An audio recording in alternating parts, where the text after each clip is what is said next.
Buenas tardes a todos y bienvenidos a esta casa que es la suya.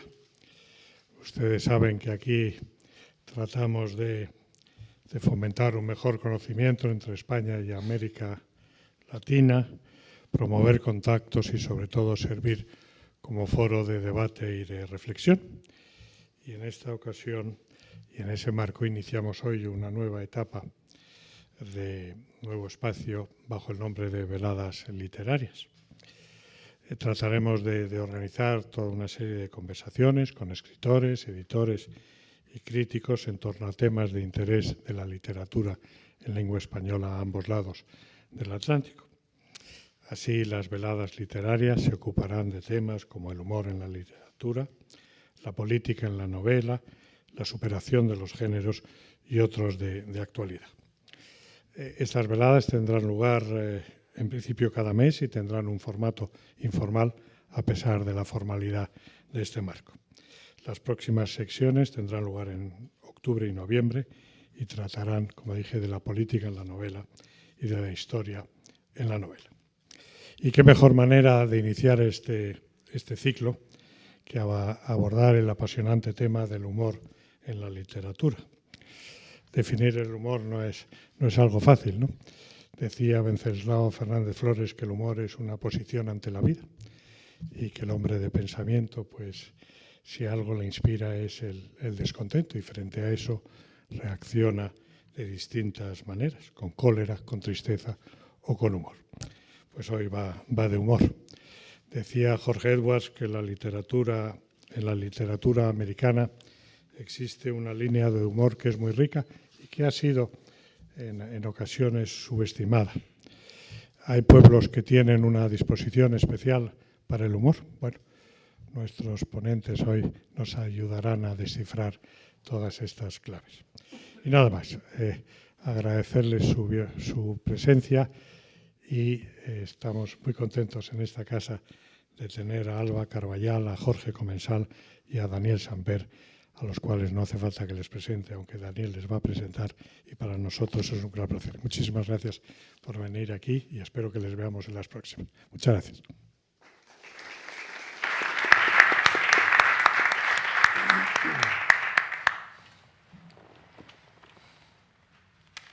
El tema, como ha dicho nuestro director, es el humor y la literatura.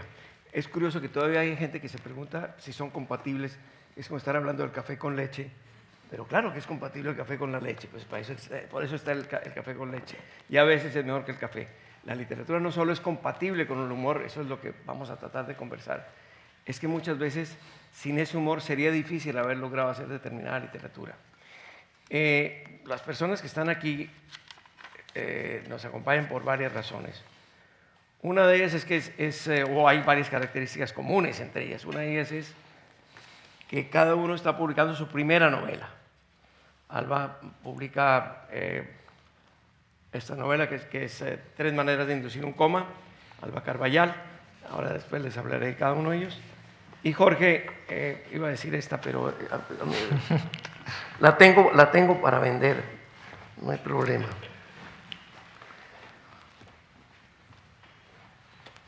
Que es esta, que es Las mutaciones. Entre otras cosas, cuando vi la portada, me pareció un justo homenaje a Benito. Así es el loro que está aquí. Sí.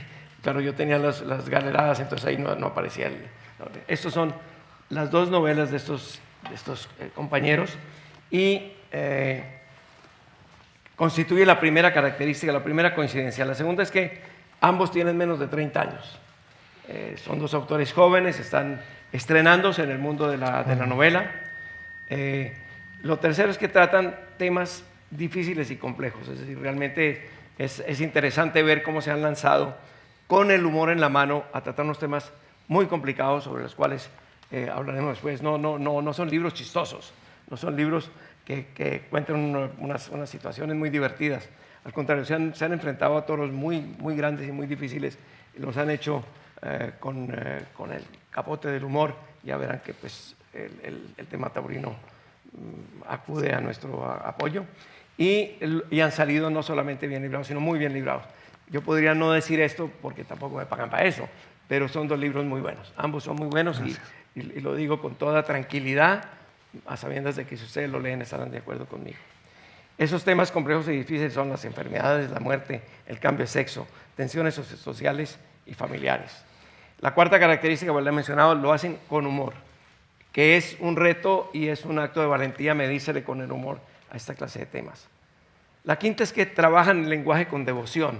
Esto a mí me encanta y me emociona porque veo el deterioro, la degradación del empleo de nuestra lengua, el español, no el español académico, no, el español. Se usa muy mal en los medios de comunicación, con errores, con muy poco cuidado, y da gusto leer unos libros en que sabe que los autores quieren que esto esté bien escrito, en un buen español, porque lo que hemos heredado es una lengua maravillosa que tenemos no solamente que cuidar, tenemos que seguir impulsando. Y la última coincidencia es que están aquí con nosotros, de manera que todas estas coincidencias se dan, ustedes deben estar muy contentos de que así sea. La primera es algo que le plantearon en una pregunta y que nos hemos planteado muchas veces y seguramente los ancianos hemos ido a más de una mesa redonda sobre esos temas del humor. Le plantearon hace poco en Babelia a Rafael Gumucio, que es un escritor muy divertido y actor chileno, y le preguntan si es posible tomarse en serio la literatura de humor. Y él dice que sería difícil encontrar un libro que importe que no tenga nada de humor. Puede parecer, en fin, un desplante de Gumucio, pero yo creo que es verdad. Y ahora vamos a ver si eso es posible y si ha sido cierto. Yo tengo una lista que estos dos que saben mucho más que yo me ayudarán a completar después cuando lo comentemos, pero las grandes obras literarias, o muchas de las grandes obras literarias necesitan el humor, o lo tienen de alguna u otra manera. No necesariamente son libros chistosos, es una cosa distinta, pero se apoyan en el humor. Para empezar, nuestra novela madre, que es El Quijote, ¿no? El humor del Quijote, pues está allí. Si ustedes le sacan el humor al Quijote, no queda el Quijote. Sería una obra totalmente distinta. Ni hablar de Shakespeare, de las comedias de Shakespeare, etc. Swift, estoy hablando de los grandes ingleses y también de los irlandeses. El de Cameron, sin humor no existiría. Joyce, cuando uno lee a Joyce o trata de leerlo, porque no creo que nadie lo haya leído de verdad, porque en inglés es muy difícil y en español es imposible.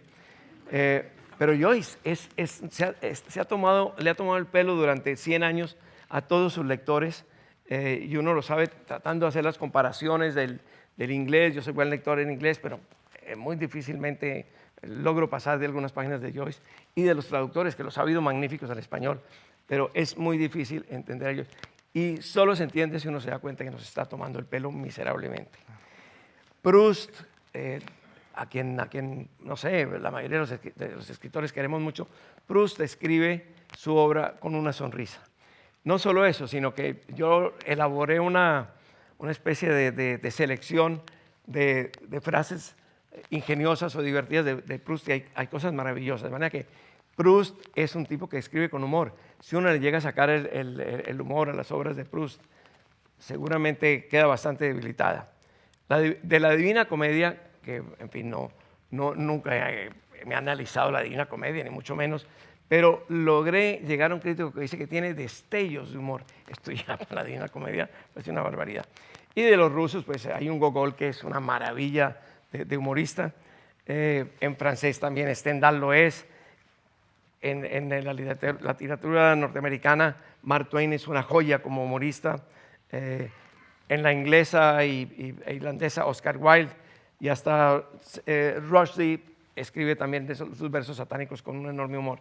De manera que si uno hace el recorrido, verá que hay mucho humor. Pero en la lengua española el humor es fundamental, en la novela española. Si ustedes señalan los 3 o 4 grandes cimas de la novela en español, está por supuesto El Quijote, está 100 años de soledad, que es un libro. Cuando le hicieron la primera reseña en el New York Times decían comic novel, que era un libro cómico. Puede ser un libro cómico, eso no le quita que sea una maravilla de libro y una extraordinaria novela. Y Borges, pues es decir, la sonrisa de Borges nos está tomando el pelo a todos, de manera que las cimas de la literatura en español usan el humor y lo usan de manera muy efectiva. Podemos hacer listas más largas, podemos hablar, en fin, de Cortázar, podemos hablar de Vargas Llosa. Vargas Llosa tuvo una posición negada al humor al principio. Él, cuando hizo novelas maravillosas, pero sin humor, como La ciudad de los perros, él decía que el humor era irreal, que él no quería saber nada del humor. Y luego hizo 2 o 3 obras maestras del humor, como La tía Julia, como Pantaleón y las visitadoras. Es decir, él se estaba negando a algo que podía dar y que dio de manera excelente, como fueron esas obras. Hay algunos que son más entregados aún al humor verbal, por ejemplo, como Cabrera Infante. Pensar que es una de las grandes obras, a mi juicio, pues, del siglo XX, Tres tristes tigres, y es un monumento al juego verbal, ¿no? Es una maravilla de novela. Y bueno, tú tienes un compatriota que falleció aquí en Madrid, que era Ibargüengoitia, una joya también de la novela humorística. Los argentinos tienen a Soriano y tienen a Fontana Rosa, es uno de los grandes cuentistas de la lengua española del siglo XX, cuentista sin atributos distintos, es Fontana Rosa, que usa el humor, pero es un gran cuentista. Junot Díaz, que ganó el premio Pulitzer con La maravillosa vida de Oscar Wilde, pues sin humor no habría existido. Pablo Tuset, que escribió un libro con humor aquí, que se llama Lo mejor que puede pasar de un corazón. Es un libro muy divertido, es muy buena novela. Pasando un poquito a Brasil, Jorge Amado, el más grande escritor brasileño seguramente del siglo XX, no existiría sin ese humor maravilloso que él tiene. Y en Colombia, pues también tenemos autores de humor que se meten con temas difíciles. Uno de ellos que voy a mencionar es Ricardo Silva. No sé si lo han leído, él escribe en El País y es autor de un libro que se llama Autogol, donde trata con una inteligencia y con un humor muy bien calibrado el asesinato de un futbolista colombiano que cometió un autogol en un partido de la Copa Mundo, Andrés Escobar. Este fue asesinado por culpa del autogol y Silva, Ricardo, hace una novela deliciosa a partir de allí, con una medida de humor extraordinaria, y esto le ha permitido meterse con temas difíciles como estos dos que nos acompañan gracias al humor. De manera que todo esto es café con leche, todo esto es café con leche. Y yo solo quiero dejar una anotacióncita adicional, y es que a la lengua española se le debe, y no se le ha reconocido debidamente, un género novelístico de humor que es la picaresca. Ese es un género que dicen, oh, bueno, la picaresca, sí, hace varios siglos. No. La picaresca hoy mismo, la picaresca hoy mismo y en toda América Latina. Y en toda América Latina y en España, por supuesto, cuando digo América Latina, incluyo España, que es una colonia nuestra, y también en la literatura de casi todos los pueblos. Menciono uno muy rápidamente. Iris Murdoch bajo las redes es un libro de picaresca. Baudelino de Humberto Eco es un libro de picaresca. Cela tiene también picaresca. Mark Twain, más picaresco que Huckleberry Finn y Tom Sawyer, no hay. John Irving, que a mi juicio mi preferido de los autores actuales norteamericanos, también se mete con la picaresca seriamente. Céline, que fue este tipo horrible de ideas políticas horribles, en Viaje al final de la noche hace picaresca. Saul Bellow, premio Nobel con las aventuras de Georgie March. Joseph Heller con esto que fue luego una serie de televisión muy buena que era Catch 22, Trampa 22. Günter Grass, El tambor de Jalata. En fin, la picaresca está viva. Y aquí yo creo que quien mejor la representa en España seguramente es Eduardo Mendoza, no sé si estarás de acuerdo conmigo. Esa es una creación de la lengua castellana, de la lengua española. Esta se la inventan en el siglo de oro y sigue viva, y no nos han dado el suficiente crédito. Hay un gran tratadista, el más importante que ha habido sobre la picaresca, es Claudio Guillén, que fue profesor de la Universidad de Harvard muchos años y tiene unos tratados excelentes sobre la picaresca. La picaresca está viva y es sin duda una escuela que necesita mucho humor, como lo necesita, y no vamos a entrar en eso que ya sería muy complicado, el género de Valle Inclán, este género de la... del exceso tiene un nombre que en este momento se me acaba de ir, pero bueno, es del esperpento, que se hace mejor en cine que en otras partes ahora en España. Pero bueno, todo eso necesita humor. Sin este humor no existiría. Ahora bien, antes de que pasemos a hablar de los libros y tal, yo les voy a preguntar a ellos lo siguiente. ¿Ustedes creen, como autores de novela y como lectores sobre todo, que el humor es solo una técnica para contar? Les voy a citar a alguien. John Irving dijo en 1980 en una entrevista, el humor es el aceite que permite que el mecanismo funcione. Él no estaba hablando allí de que si no se ríe no funciona. No, sin ese aceite no anda la maquinaria.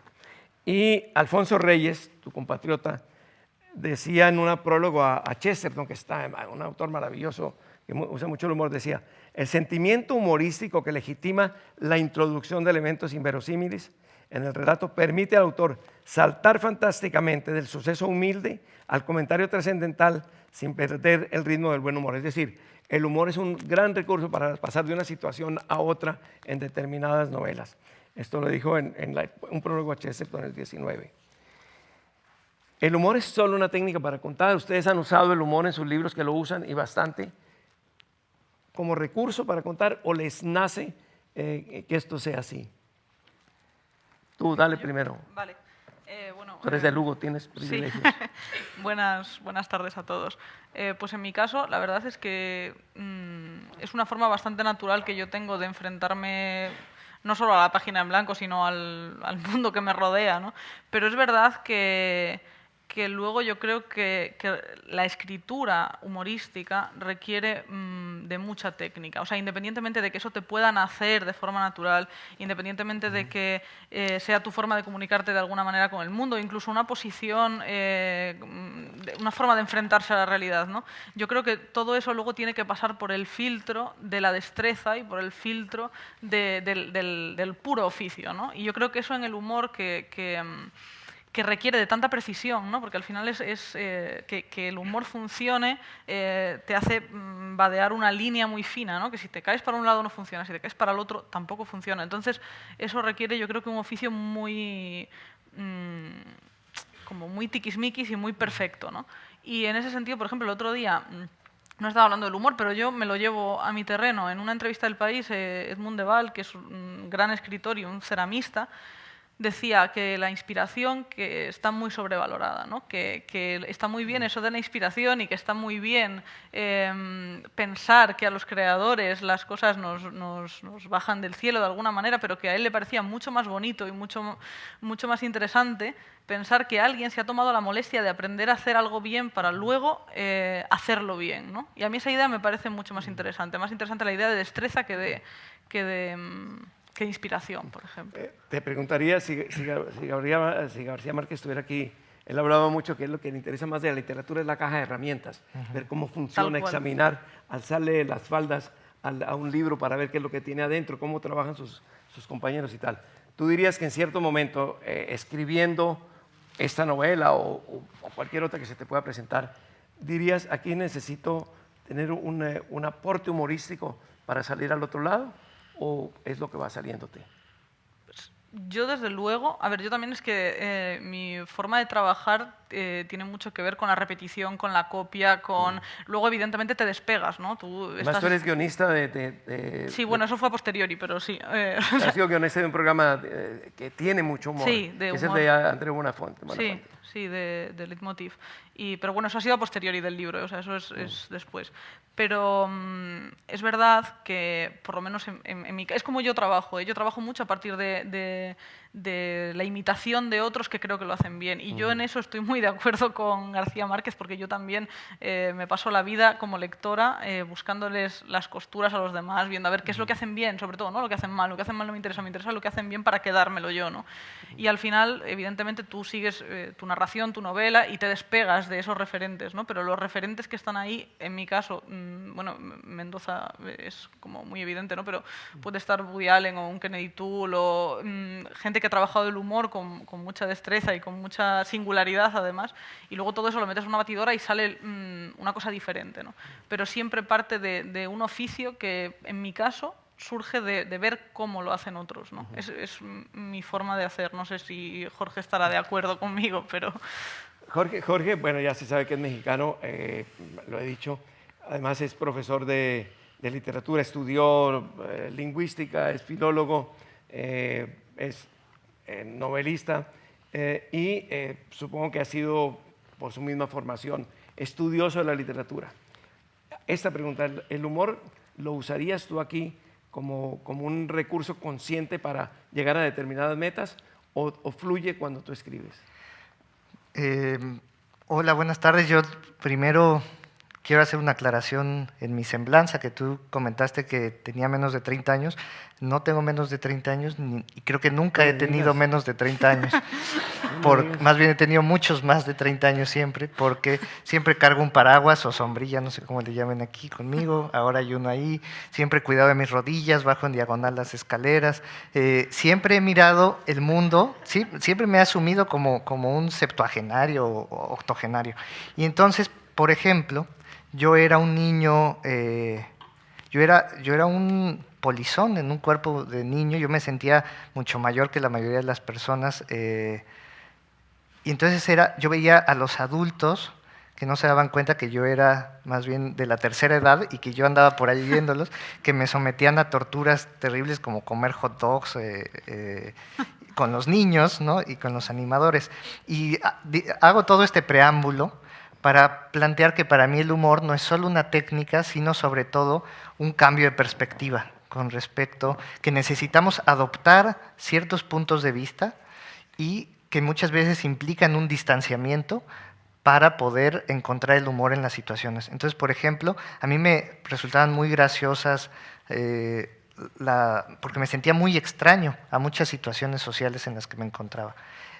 A veces al escribir lo que trato de imaginar, y es este cambio de perspectiva del que les hablo, es que o me agazapo y soy como un niño que está mirando hacia arriba o que está viendo los pies de todos los que están reunidos, o me levanto, ¿no? O sea, cuando estamos en el nivel, digamos, de la normalidad social, muchas veces no nos percatamos de lo que es absurdo en nuestras costumbres, de lo que es risible y ridículo en general. Tenemos que adoptar una perspectiva, un punto de vista, ¿no? Entonces, más que un repertorio de técnicas, he visto el humor como el cambio de postura, el cambiarnos de posición, pararnos en cierto lugar del salón, desde el cual todo adquiere un significado distinto, que rompe nuestras expectativas y por eso nos resulta gracioso. También pensaba cuando hablabas de la importancia de la picaresca, en comentar que la primera novela plenamente mexicana es una obra picaresca, el Periquillo Sarmiento, de Lizardi. Claro. Y para mí el Lazarillo de Tormes ha sido una obra fundamental. Justo como mencionabas que estudié letras hispánicas, yo al principio dije, yo me voy a dedicar al Lazarillo de Tormes. Corrí el peligro de caer en ese acantilado que es tratar de averiguar quién escribió el Lazarillo de Tormes y dedicar mi vida a defenderlo. Porque hay ahí entre los académicos, cada año sale un nuevo libro apoyando que si fue Diego Hurtado de Mendoza, que si fue Valdés, en fin. Entonces el Periquillo, hoy es el Día de México, ¿verdad? Sí, ayer y hoy. Yo no creo que haya mexicanos más que mis tíos en la sala, porque, bueno, felicidades, porque yo asumiría que todos estarían o borrachos todavía o crudos y no querrían venir aquí a escucharnos conversar. ¿Eso fue este mismo día de qué año? Del 1821. Es decir, cuando No, 1810 se comienza la independencia, es el grito de Dolores de Miguel Hidalgo este día. Donde nació José Alfredo Jiménez, perdona, que es más importante. Exacto. Sí. Y Porfirio Díaz, el dictador de principios del siglo XX, mueve la celebración al 15 de septiembre porque era su cumpleaños. Entonces quedaba mejor que la gente no estuviera cruda en su cumpleaños, ¿no? Y por eso es que celebramos 15 y 16 de septiembre. El Periquillo Sarmiento es del 16, de 1916. Sí, exacto, coincide con la... Estaba México todavía... En plena revolución. Todavía estaba un poco bajo la amamantado por la madre España, digamos. Totalmente, así, cariño, sí, ¿no? sí. Luego ya empezó a tomar fórmula y ya empezó... Claro. Sí.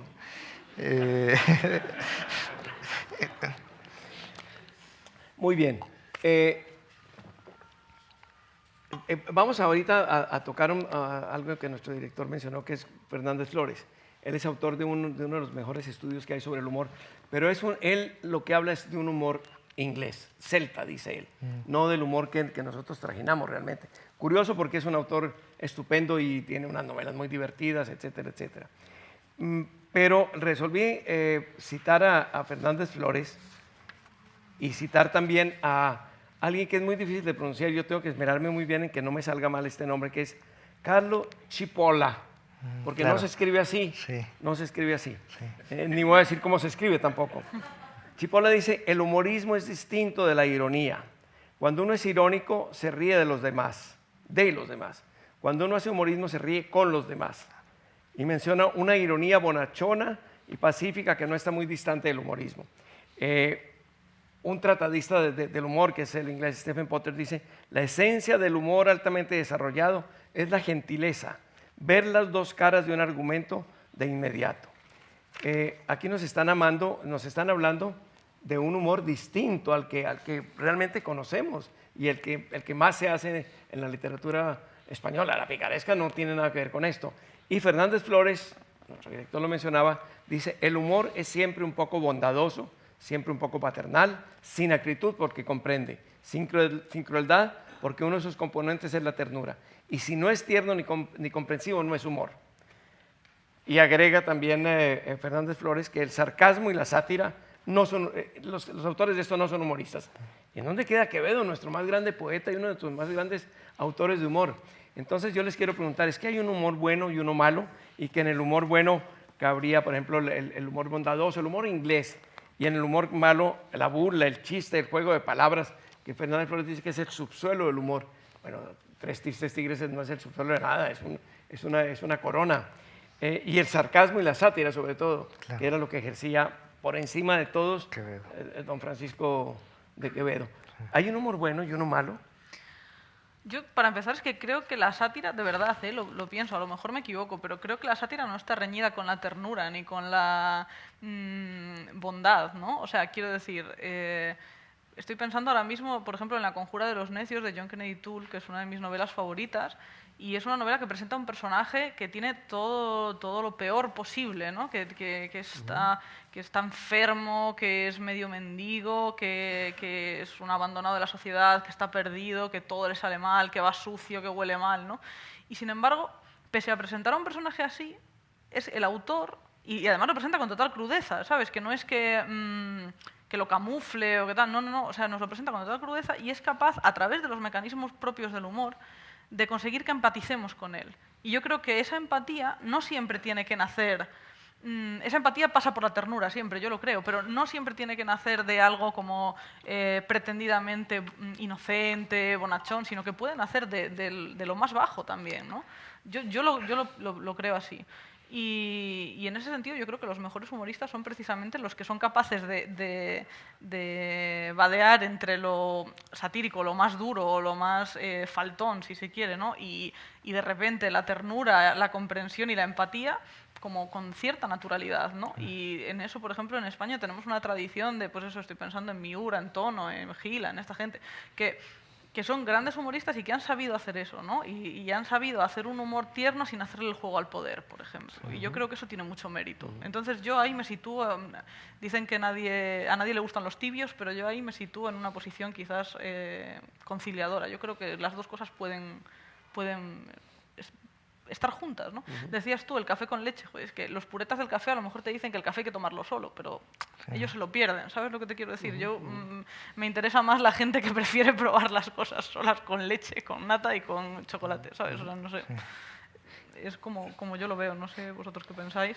Y a veces el café es tan malo que si no lo tomas con leche es intragable. Es intragable. Y ese es el caso con cosas como el cáncer, por ejemplo, que es el tema de mi novela. Sí. Me parecía que si esa amargura de la experiencia de vivir una enfermedad así, no le echábamos la leche de la risa, de la ridiculez, de todo esto, iba a ser una experiencia espantosa contar esta historia que cuento.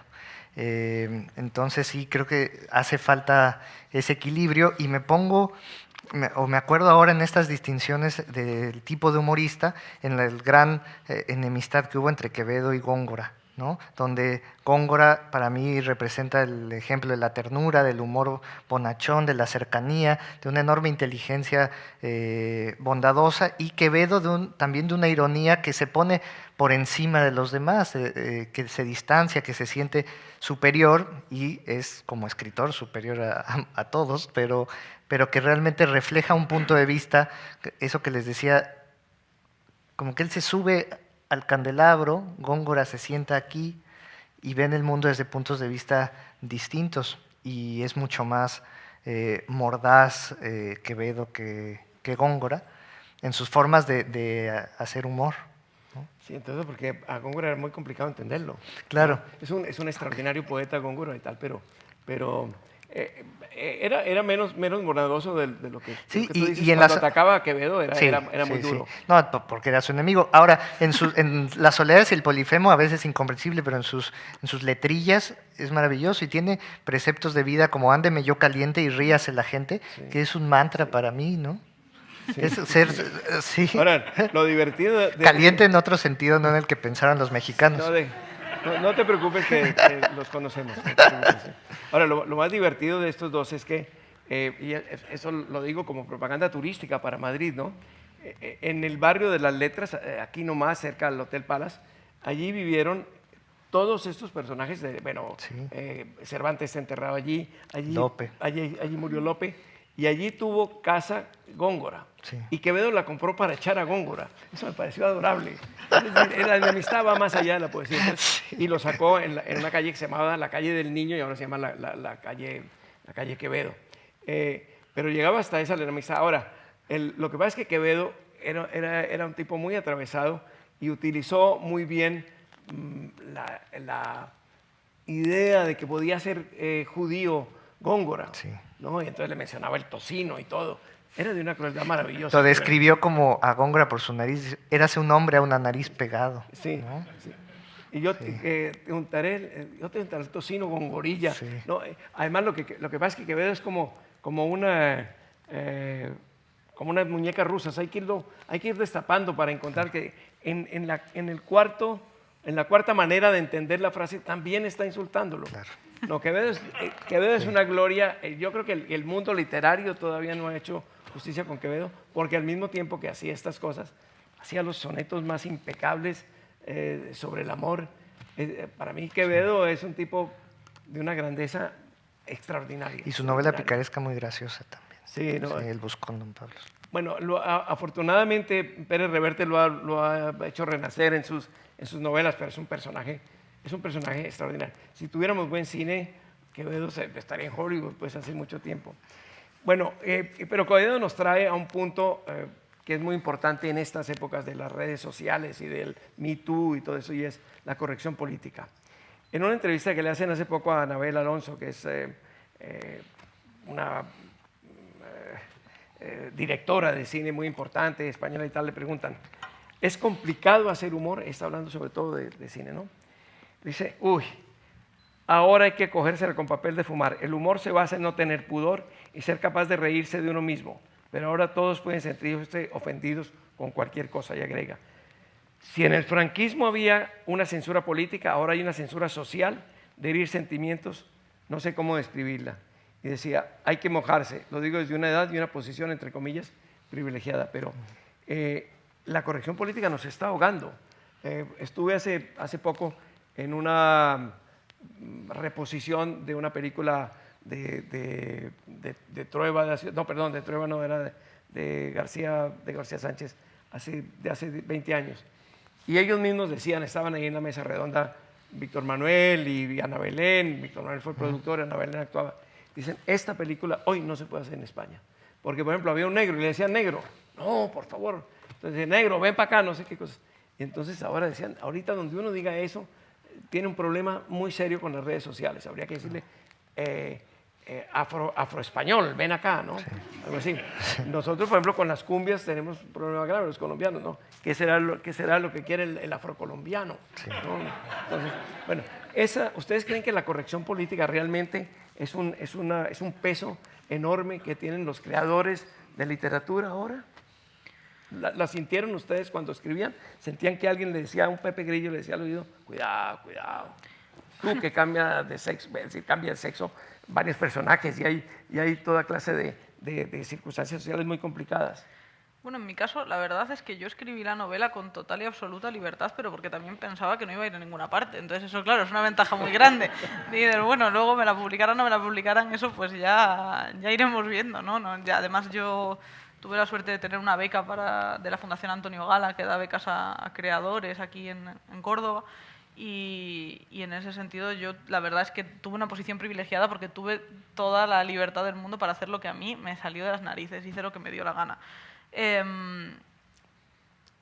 Es verdad que puede que si te tomas muy en serio este rollo de ahora de la presencia en las redes sociales, de los nuevos modos de comunicación y todo esto, quizás acabes por autocensurarte, ¿no? Y por, en vistas a lo que puede pasar, tratar de no decir según qué cosas para que no tengan una relevancia más allá de lo que tú querías decir, para que no se saque de contexto. Yo creo que el humor fundamentalmente es un juego que solo funciona si las reglas las tenemos todos claras, ¿no? Es decir, dentro de un contexto determinado. Y si es muy fácil que en las redes sociales o en los medios de comunicación tal y como se trata hoy la noticia o como se trata hoy la inmediatez, ¿no? Y estas cosas, se saquen unas declaraciones o se saque un párrafo o se saque según qué cosas de contexto y entonces desaparezca el sentido inicial del texto y aparezca otro sentido que es malintencionado, ¿no? Pero es que ese sentido malintencionado puede no tener nada que ver con el creador o con la persona que manifestó esa opinión, ¿no? Entonces, en ese sentido, yo creo que al final, si alguien quiere sacar de contexto algo que tú hayas dicho o tratar de hacerte mal por cualquier vía, lo va a hacer igual. Así que lo mejor es tratar de sentirse libre al crear, hacer lo que a uno le parece que tiene que hacer, ¿no? Y lo demás, pues no hacerle demasiado caso. Es verdad que para mí lo grave es cuando se pasa, pero porque eso ya es un problema de libertad de expresión, ¿no? Cuando esta autocensura trasciende y se convierte en judicialización del humor o de la libertad de expresión. Eso me parece mucho más grave, ¿no? Y en España hemos tenido un caso que ha sido el caso del libro de Fariña, que no era un libro humorístico, pero me sirve para explicar esto, ¿no? Que fue muy grave, ¿no? Cuenta un poquito el contexto del caso Fariña. Bueno, más o menos, igual ya estáis más o menos familiarizados con este tema, pero... Él no. Vale, fue un libro que se publicó en España, creo que fue en 2016 o 2017, de Nacho Carretero, que era un libro periodístico, una crónica del narcotráfico en Galicia. Y entonces lo que sucedió fue que uno de los involucrados, que ni siquiera era uno de los personajes principales, sino uno que salía, un alcalde que salía allí de refilón, ¿no? Denunció al autor del libro por haber difamado su imagen con no sé qué cosas, algo que no tenía además nada que ver con el narcotráfico, era una cosa como súper residual y tal, pero preventivamente la justicia española tuvo a bien secuestrar el libro. Y entonces estuvo durante meses sin poder venderse en librerías, o sea, estaba prohibido, estaba secuestrado. Yo conozco personalmente a uno de los editores de Libros del Cao, que fue la editorial que lo editó en un primer momento, ¿no? Luego se ha traducido a varios idiomas y tal, pero el libro está en Libros del Cao y me contaban que tenían literalmente un almacén lleno de libros que no podían salir, ¿no? Que tenían hasta problemas de stock porque era una editorial muy pequeña y no tenían un lugar físico donde almacenar todo aquello, ¿no? Y estuvo varios meses hasta que al final ya la justicia lo liberó, ¿no? Claro, ¿qué pasa? La contrapartida es que el libro empezó a difundirse por otros medios, todo el mundo quería leer el libro de Fariña, todo el mundo, claro, ¿qué pasa? ¿Qué es lo que dice esto, no? Que no podemos acceder, ¿qué es lo que dice que es tan grave, ¿no? Pero bueno, por ejemplo, a mí ese me parece un caso gravísimo de coartar la libertad de expresión, además, sin pruebas. Además, porque no está demasiado lejos el régimen franquista que hacía eso, claro, pero con libros totalmente inocentes. Sí, pues, de ¿no? forma institucionalizada, ¿no? Cuentan algunos escritores que, Juan Marcelo ha contado muchas veces, ¿no? Que él ponía trampas a los censores para que cayesen en esas trampas y no en lo que él quería decir, ¿no? De repente, pues él quería que la censura no le censurase un fragmento de mucho más peso y de mucho más calado, y de repente decía, bueno, voy a poner por aquí una cosa pornográfica, que esto seguro que se centran en esto y me dejan lo importante, ¿no? Y la gente ya tenía como hasta ese tipo de herramientas que son simpáticas a toro pasado, claro. ¿Te sientes ahogado por la corrección política o no? Me pasó con la novela que en un colegio en México, que aquí llamarían muy pijo, dejaron leer mi novela a los alumnos de secundaria. Y entonces en un grupo de padres de WhatsApp, en un grupo de padres de familia, alguien dijo que en la novela había pedofilia. Se armó un escándalo, censuraron, por supuesto, retiraron el libro a los niños, la prohibieron, casi corren a la maestra que le había dejado leer a todos sus grupos la novela. Me llamó a mí el director. Yo lo que quiero es invitarlos a que todos compren la novela y busquen la pedofilia y me llamen cuando la encuentren, porque no está ahí, pero fue censurada radicalmente. Y a mí, ¿Ah, sí? por un lado me dio gusto, dije, ay, todos esos niños pijos que no iban a leer la novela para el examen, ahora van a querer leerla. Y no van a encontrar lo que buscaban y espero que encuentren otras cosas. Eso con respecto, solo como una anécdota, a lo que comentabas de cómo la censura nos estimula a buscar aquello que es prohibido. Y en general sobre la corrección política, me he dado cuenta ahora platicando con Alba y con otras personas a lo largo del día que aquí es un tema mucho más álgido que en México, aunque en México también sucede, y es un problema, creo que irresoluble, en la medida que si alguien no comprende la ironía, si se pierde la ironía, por ejemplo, el tono irónico en una red social y alguien no la capta, pues no podemos hacer nada al respecto. Y por otro lado, creo que el humor se adaptará a las circunstancias y a tu verdadero punto de vista del mundo. Si no eres racista, tu humor no va a ser racista, genuinamente. Si no eres misógino, tu humor no va a ser sexista. Entonces depende de qué tanto exponemos quiénes somos en realidad, y lo que se denuncia muchas veces la corrección política puede caer en excesos absurdos, ¿no? Y pues nos tendremos que... Es un periodo de adaptación, pero a mí no me quita el sueño eso, porque creo que podremos, si ya no podemos hacer chistes sobre un grupo social, lo podremos hacer sobre los zurdos, por ejemplo. Yo soy zurdo, hagan chistes sobre... Se puede, ¿no? Requerirá ingenio, requerirá técnica. Y por otro lado, también hay un tema vinculado con la excesiva delicadeza en cómo hablamos de ciertos temas o cómo tratamos a ciertas personas. Habla más bien de una discriminación que de una empatía. Y pongo el ejemplo de la comunidad sorda. Yo trabajé en una escuela para sordos y había personas que a mi alrededor creían que tenían que decir la comunidad de discapacitados auditivos, la comunidad de los que se comunican con señas, no usar este rodeo, el eufemismo, para no llamar sordos a las personas que se asumen y que dicen somos sordos, ¿no? No pasa nada. Si no discriminas a la comunidad, no pasa nada con usar esa palabra, y a ellos mismos no les produce ningún escozor, al igual que fue originalmente con la comunidad ciega. Lo que se busca es integración, reconocimiento de la diferencia y respeto. Pero con las palabras, cuando le damos demasiadas vueltas, es que nos da miedo caer en algo que no comprendemos, que no estamos dispuestos a aceptar. Por ejemplo, los insuficientes capilares, ¿no?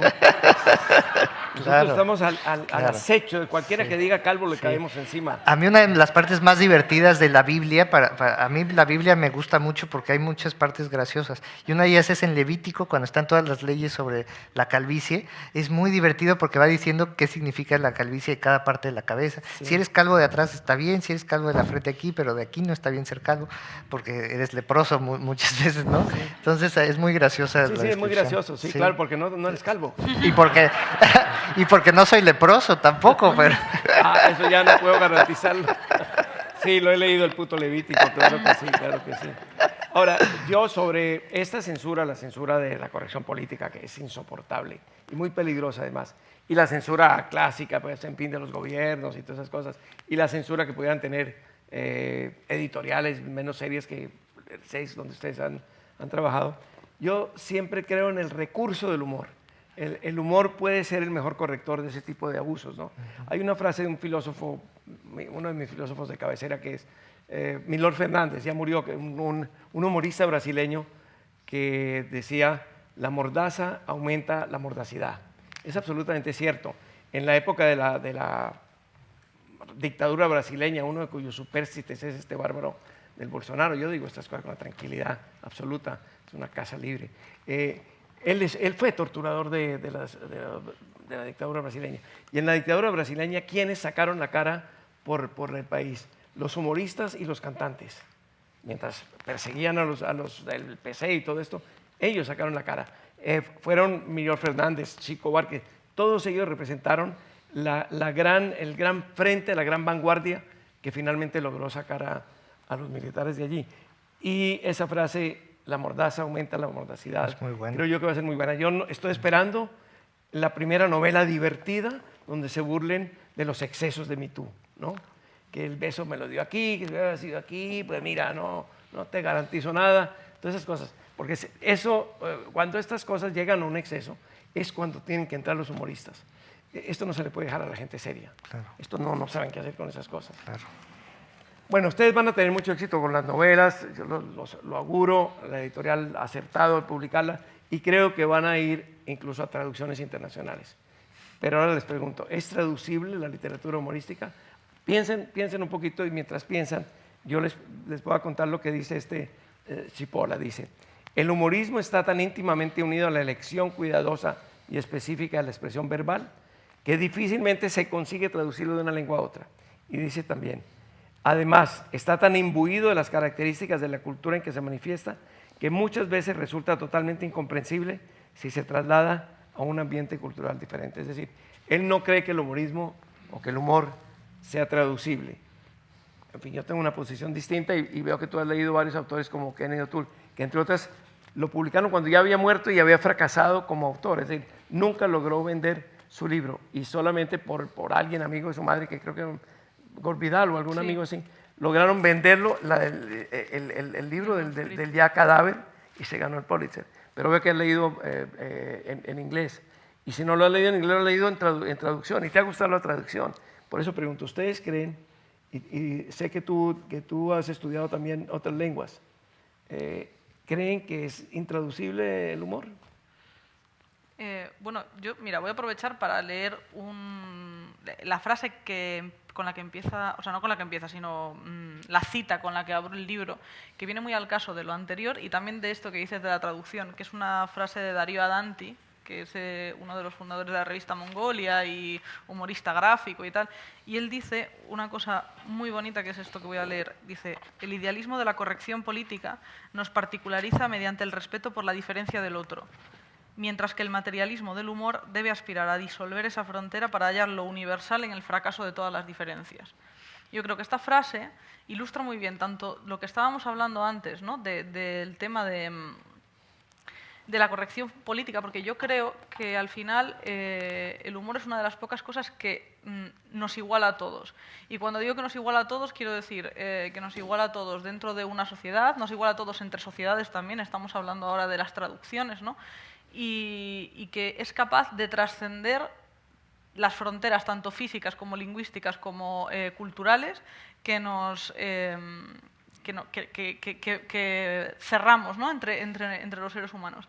Y en ese sentido, la verdad es que yo creo que la mayoría, vamos, no voy a decir el 100% porque a lo mejor hay alguna que no, pero la mayoría de obras humorísticas son plenamente traducibles a otros idiomas y bueno, los datos me avalan, o sea, no hay nada, lo decía antes, no sé si en la radio o en el programa que estuvimos, no hay nada más localista que las novelas de Eduardo Mendoza, que son tan barcelonesas, ¿no? Que son tan de aquí, que tienen tanto que ver con tal, sin embargo ha tenido un éxito apabullante en un montón de idiomas, ¿no? Y al final el humor es un código y como buen código es perfectamente traducible, ¿no? Yo en ese sentido, y creo que además el humor es una de las cosas más universales del ser humano, que no tiene que ver al final, o sea, tiene códigos culturales, pero hay algo casi chamánico que tenemos dentro que tiene que ver con la risa y que tiene que ver con una forma de comunicarnos, que es transversal a todos los seres humanos se ríen, ¿no? Y en ese sentido creo que es una de las formas de comunicación más potentes entre culturas, ¿no? Yo de verdad lo pienso así, no sé, creo que tú estás de acuerdo conmigo, por lo menos. Sí, no yo sé. estoy de acuerdo, sí.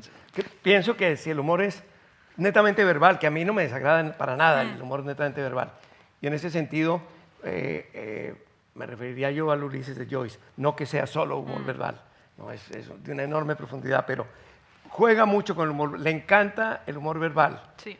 Y eso lo dificulta mucho si es solamente el humor verbal, ¿no? Es decir, yo creo que, por ejemplo, traducir a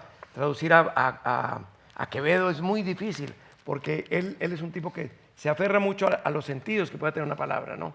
Y juega con ello. Sí. Esto se pierde en otras lenguas. Claro. Pero hay un tipo de humor que puede ser sumamente divertido en cualquier lengua que recrea situaciones o lo que fuere, ¿no? Sí. ¿Tú qué piensas sobre Sí, eso? creo que entre más complejo es el humor, entre más capas de sentido tiene un texto, es más probable que, a pesar del desgaste que sufre ese texto en la traducción, llegue con capas de humor, ¿no? A pesar de la erosión que sufra, sobrevivan a la traducción. Y pensé, por ejemplo, en un párrafo de mi novela, que no sé qué va a pasar con él. No sé si aquí les llamen infomerciales a esos programas de televisión donde anuncian objetos, ¿sí les llaman infomerciales o no? Teletienda y cosas de esto, ¿no? Teletienda, sí. Bueno, ahí ya tenemos un problema. Igual si yo menciono un infomercial no va a haber un referente inmediato, pero tal vez gracias a la descripción logro que se comprenda. Esa es la riqueza del español. Hay aquí, por ejemplo, en este infomercial, en esta teletienda, anuncian un estuche de cuchillos presuntamente japoneses. Ah, Y sí, el nombre de la marca es Takemitsu, palabra que yo inventé, pero la traductora alemana de mi novela me corrigió y me dijo, no se escribe Takemitsu con Z, se escribe con S. Y yo dije, pero ¿cómo sabes? Si yo la saqué de la manga. Esa traductora alemana hizo realmente portentos en términos de corregirme a mí, tasajearme todo lo que había hecho mal. Pero bueno, ahora la va a traducir un policía al chino, o sea, el traductor de la novela es miembro de la policía china. Y yo no sé si me va a censurar tiene más aquí. humor un policía chino que un humorista alemán. Seguramente. Pero entonces dije, a ver, ¿qué podría? Porque claro, cuando me dijeron, oye, el traductor es de la Policía Económica China, dije, seguro me van a censurar la novela. Pero ¿qué podría interesarle a la República Popular de China censurar en este libro? Y tal vez sea el infomercial, porque en realidad habla les leo el párrafo. De esa triste oferta televisiva, lo que más disfrutaba Ramón era un infomercial que anunciaba el estuche Takemitsu de cuchillos japoneses. Se trataba de una obra maestra del popurrí. Lo protagonizaban un chino disfrazado de samurái y una rubia oxigenada cuyo delantal parecía comprado en una sex shop. Para demostrar la potencia y versatilidad de los cuchillos, el chino rebanaba, entre otras cosas, una pelota de tenis, un diccionario enciclopédico y un pavo congelado. Es increíble, John Lee, exclamaba la mujer con una sonrisa, etc. Entonces, tal vez aquí los chinos se sientan afrentados por haberlos mezclado con los imperialistas japoneses y tal vez eliminen el párrafo, de lo cual yo nunca me enteraré, porque sí, a pesar de que hablo varias lenguas, en la versión el china chino no, pero en la japonesa te enterarás. Bueno, yo quiero pedirles a ellos que después de que hemos hablado de la receta y todo esto, que nos den un poquito del plato que prepararon. Tengo seleccionados un par de textos para que ustedes mismos los lean con su voz. El tuyo, doy un breve contexto que tú lo mejoras si quieres, y es que Federico es Federico Mendoza. No, Bueno, Federico, no, Mendoza es no, Natalia. Mendoza es el señor Pijo. Joaquín Exacto, Mendoza. Joaquín. Sí, exacto, Joaquín, perdón. Entonces, este es Federico que está pensando, eso es un chico, está pensando en su inmediato futuro en el festejo de Año Nuevo. Entonces, ya se oyen las campanadas y es la escena en que él empieza a repasar qué cosas va a pedir en el Año Nuevo. Yo te voy a pedir que la leas desde aquí, por favor. Desde Muy el bien. primero. Bueno, primero pedir perdón porque leo fatal en público y seguro que está mejor escrito de lo que En va a silencio. parecer ahora, pero bueno, yo lo leo y ya está. El primer cuarto me pilló a pie cambiado, cavilando sobre cómo podría corresponder a Joaquín por todo lo que había hecho y seguía haciendo por mí. El segundo retumbó en una cabeza llena de miedos que portaban el rostro de mi madre y me tentó la idea de poder frenar el curso natural de la evolución de sus rarezas antes de que se convirtiesen en algo más que simples manías de vieja. Cuando oí el tercero, pensé, sin embargo, que quizás debería escuchar con más atención sus consejos, sabios y oportunos, como aquel que me dio, sin habérselo pedido, durante la cena de Nochebuena, y me prometí a mí mismo que al día siguiente le enviaría un ramo de rosas a Natalia. El sonido del último me llevó de viaje por el tiempo y el espacio, y me proyecté a mí mismo acomodado en una ciudad desconocida, sin responsabilidades ni problemas y en la más completa soledad. Primera campanada, un padre. Segunda, calamares a la romana. Tercera, la juventud. Cuarta, Susana desnuda. Quinta, el otoño en Madrid. Sexta, mi madre sana. Séptima, mi madre muerta. Octava, Joaquín. Novena, la Tercera República. Décima, dinero. Undécima, mucho dinero. Duodécima, nada. Aún tenía los párpados cerrados. Lo último que vi, antes de despertar de aquella suerte de letargo, en cierto modo litúrgico, fue una media sonrisa esculpida a golpe de cincel sobre los rasgos agudos de Natalia. Al abrir los ojos y percatarme de que las uvas seguían intactas sobre mi plato, proferí un grito de pura impotencia y me maldije a mí mismo una y otra vez por haber salido tan capullo. Lo tuyo es más difícil, porque hay que hacer dos voces. Ah, caray, eso sí me sale muy Dos mal. voces mexicanas. Sí. Bueno, este es un diálogo entre Luis Ramírez, que es un ontólogo científico, es decir, que ha hecho estudios y usa microscopio y todas esas cosas, y un médico clásico, oncólogo, que es el doctor Aldama. Sí. Entonces el doctor Aldama tiene un paciente, le lleva los resultados del paciente a este gran científico, al profesor Ramírez, que es realmente un sabio, y el diálogo es muy divertido, el diálogo entre Ramírez, que es el gran sabio, y Aldama, que es el médico clásico. Sí. Tú verás cómo manejas esto, es un diálogo. Hasta aquí, ¿verdad? Dale para atrás, para atrás. No, pero digo, Empieza de ahí. aquí a Sí, señor. Sí, justamente es un reto a hacer voces, cosa que procuraré no hacer. Polivoces, que- Exacto. Ramírez, entonces, es el patólogo del hospital que analizó las células bajo el microscopio, y Aldama, el médico clínico. Hay entre ellos una pequeña Un lucha. diálogo telefónico. Sí, sí. ¿Le hiciste una biopsia a Godzilla o qué onda?, dijo Ramírez. Me llamó la atención desde el principio, le respondió Aldama, y tengo mucho interés de saber cómo lo viste. Cuando lo puse en el microscopio, yo dije, estos pendejos me confundieron las placas.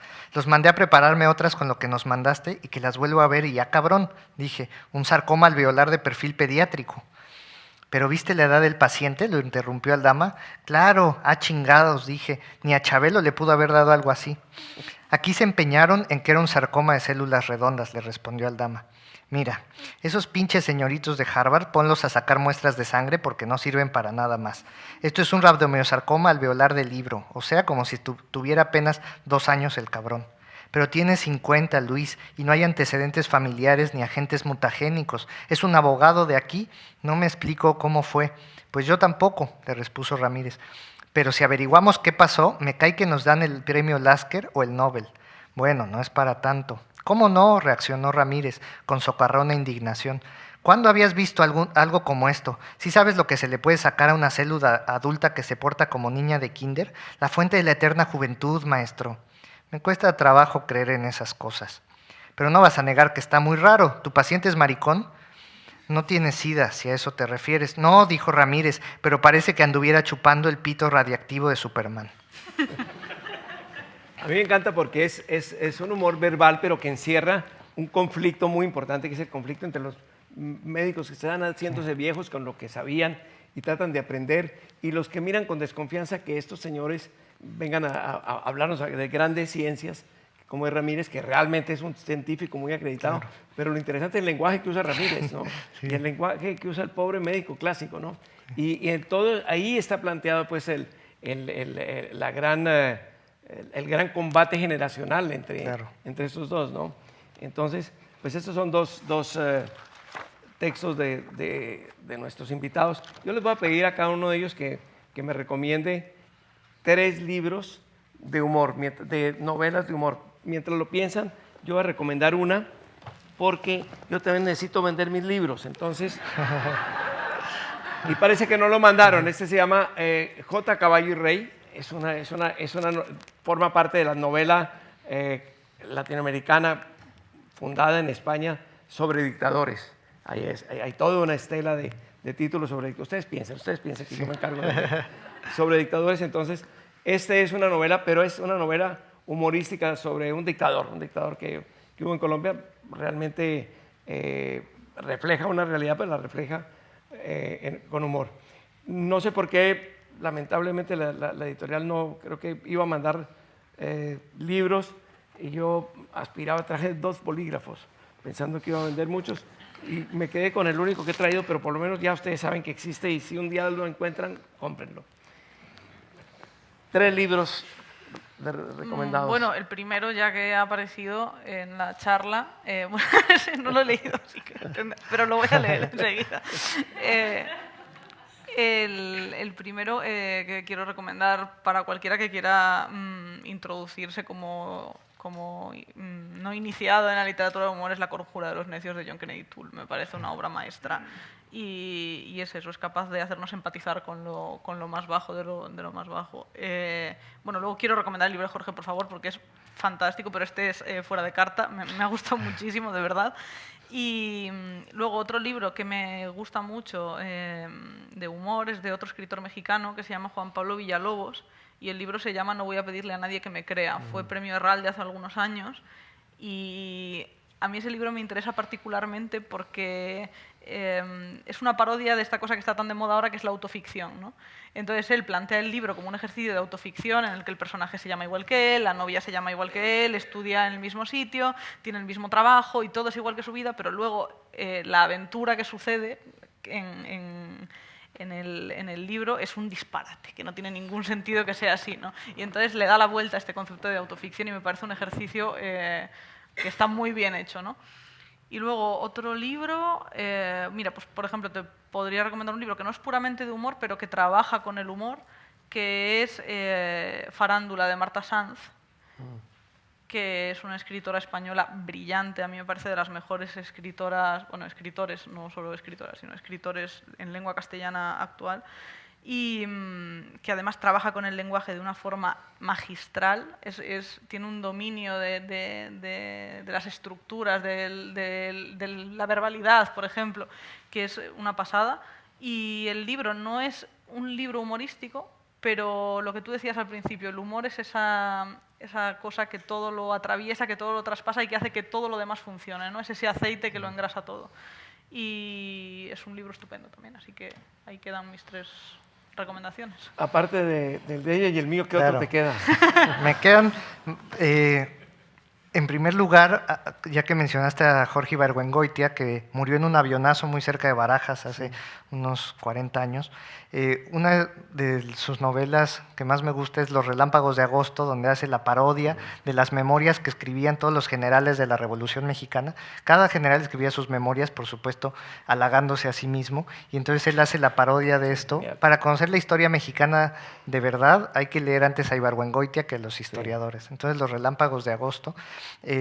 Pensé también desde hace rato, hablando de la Biblia, en el diario de Adán, de Mark Twain, que me parece divertidísimo cómo Adán todos los días escribe en el paraíso las cosas que le van pasando. Entonces, por ejemplo, cuando le nace su primer hijo a Eva, él no tiene idea qué es y entonces va descartando. Primero cree que le nació un pez, luego cree que le nació un mono y lo va descartando por la conducta y tarda mucho en darse cuenta que es un ser humano, su primer hijo. Después voy a insistir en recomendar El Lazarillo de Tormes, porque ha sido injustamente catalogado muchas veces como un libro infantil, que a mí me parece absurdo porque su humor es muy complejo, es una crítica mordaz justamente contra la clerecía, la nobleza, en pleno siglo XVI fue escrito y de pronto creen que es para niños porque se lee muy superficialmente. Y de ahí paso, como novela que funda o que precede a la picaresca, a realmente un pícaro estupendo, que es el protagonista de la novela de Alba. Es un pícaro muy contemporáneo en la medida que no es tan joven como los pícaros de antaño. ¿Por qué? Porque la juventud se ha extendido, el desempleo, el tiempo. Es un hombre de 40 que vive con su madre. Entonces, el nuevo pícaro es un cuarentón. Y eso lo descubrí en la novela de Alba, que por eso la recomiendo también mucho. Muy bien. Nos quedan unos pocos minutos para alguna pregunta.